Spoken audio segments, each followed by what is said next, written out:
Hey, it's Arrow, and this is Frag. Out here on this transition walk, that's where we do our defragging, our vocal defragging. But I also am a defragger in a journal, so it's two different places. Defragging is asking questions and then questioning the answers. Can you handle the answers? I always think of my father when I defrag, and the reason why is because I don't think my father knew who he was. And he had every right to think like that, because at the age of 18, he was in Germany fighting in World War II. And according to him, through my entire life, I never heard the stories, but on his final moments, he openly admitted to my sister that his anger was based on one thing: the day that his friend was killed in that hole. And he said, I never got over it.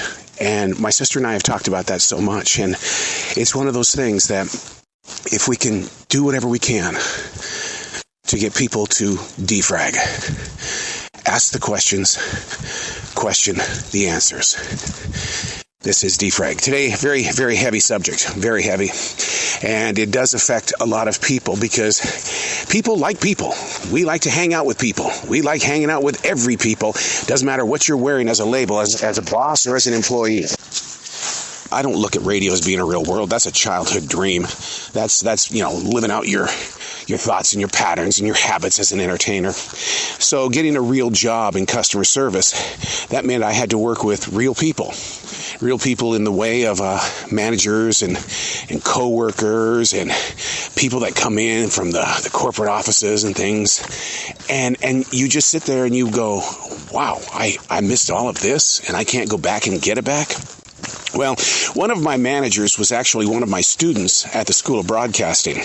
He had big dreams just like I did, and his big dreams turned into a nightmare. And that's what radio does. A lot of people go through a lot of radio nightmares. And so he and I have always been great friends. And that was the two radio guys, great friends. We shared a lot of stories. We listened to each other on our journeys and travels. Well, one day in 2021, we're talking on the phone, and he says, man, you make it sound great where you're at that grocery store. I said, can I tell you why it is great? Because people are real. I mean, as a radio jock, you just imagine people exist. But they're right here in front of you. You would like it. Well, he applied for a job, but I didn't realize that he was going to apply for a managerial job. Well, then again, I wasn't shocked because he was a manager at Taco Bell for several years and at Five Guys and other businesses. So seeing him in that managerial position changed things. I use that word change. What's up? How can two great radio friends face change? Well, here's what it was, is that as a manager, that meant that he was now my boss. And for all of those years, it went from I was his instructor, I was his coach, I was his motivator, and now he was the boss. Well, I like to be friendly with everybody, bosses included. Well, not really. I always try to shy away from them because their world is none of my business. I don't want to know their world. And so what's happened for the past year or so is that this guy and I have created a gap. And I just had the conversation with him today, and I had to do some research on this because you know me, when things like this happen, I've got to go in and I've got to figure out a plan and a solution. The gap is that I still want to be friends. I still talk to him as a friend. You try to do things as a friend, you laugh as a friend when you're in the store together. You say things to each other like friends do. And it's things that, cross the line, but that's what friends do. But you have to remember that in the end, he's still a manager. He's still the boss. And so I wrote to him last night in a text message. And I told him, I said, I don't need your corporate answer, but I just think you should know that something major is about to happen and you should be prepared for it.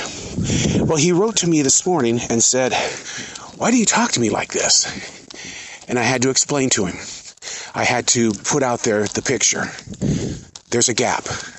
There's a huge gap. That there are days when you being a manager gets in the way of being a friend. And I needed to talk to the friend last night and telling you that I don't need your corporate stuff was my way of setting up the conversation. Well, it offended him. But we talked it out. We really did. But I had to do some research, and the research is based on, should managers and business leaders be friends with everyday people? And there's 2 points of direction on this. Some people believe that, yes, it builds a better, stronger team for all. Not just the two people, the friend and the manager, but for all. Because people live off that camaraderie because they want to be a part of it. But at the same time, that camaraderie can turn people off, other coworkers off, because they're not getting what they got that you've got. The positive is that the friendship is a solid foundation. The negative is that it can get in the way of the friendship, which was the case last night. But then I had the opportunity to reflect, and it's a situation that's been building up for a while. Because as a leader in broadcasting, I knew what team building was all about, because I surrounded myself with people who wanted to be team leaders.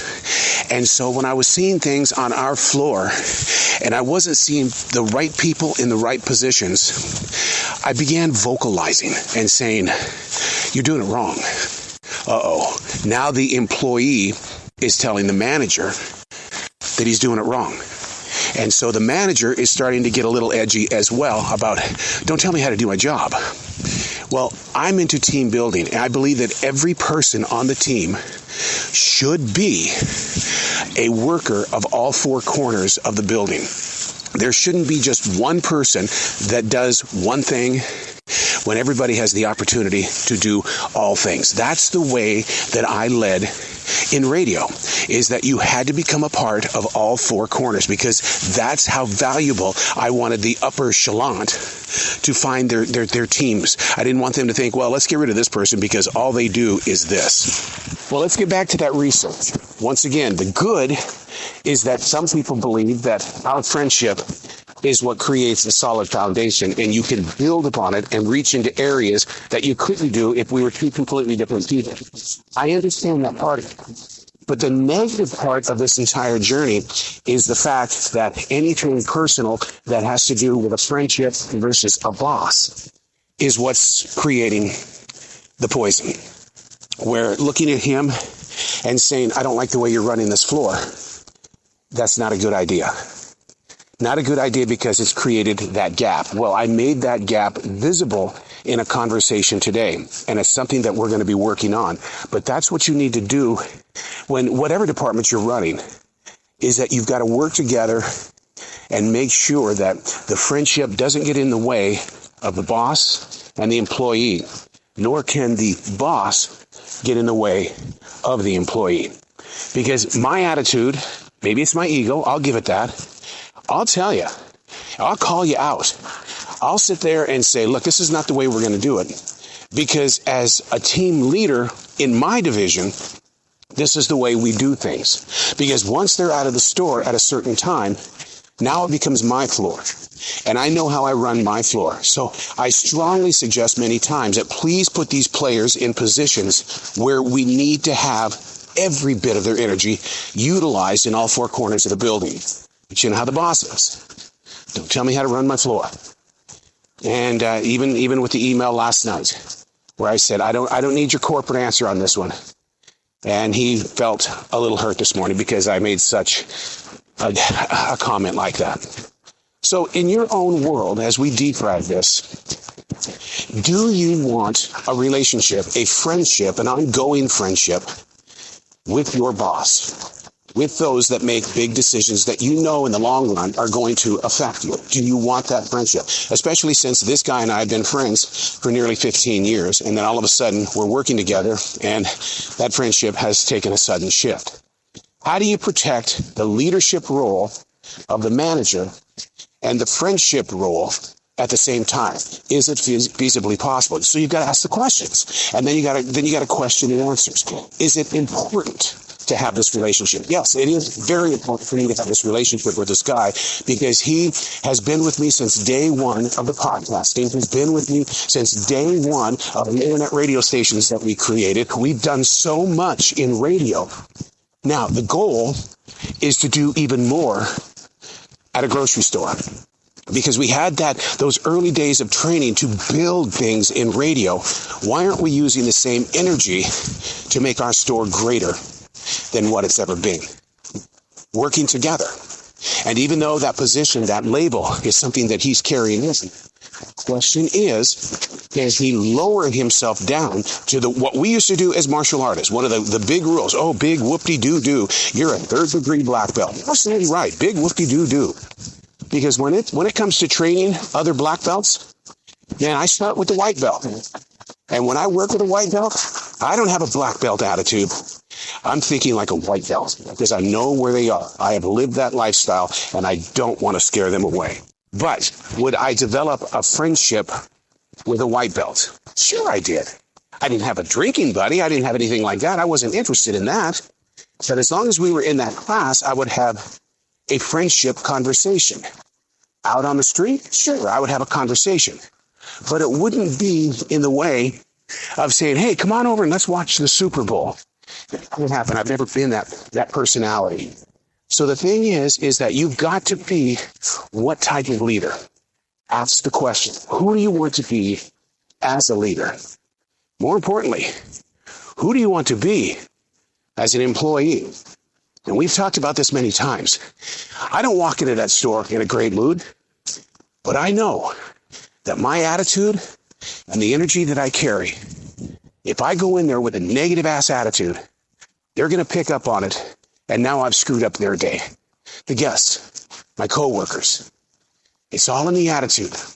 But as you build that attitude, and you have to wear those stupid labels, there's something to it when I say that friendship is always greater than a business leader. I understand that you have to have the business leaders, but you also have to have the friendship. I've been married for 30 years. For 30 years, I've always called my wife my best friend. She and I have had that conversation for 30 years. Look, you're my best friend first, and I will always introduce you as such.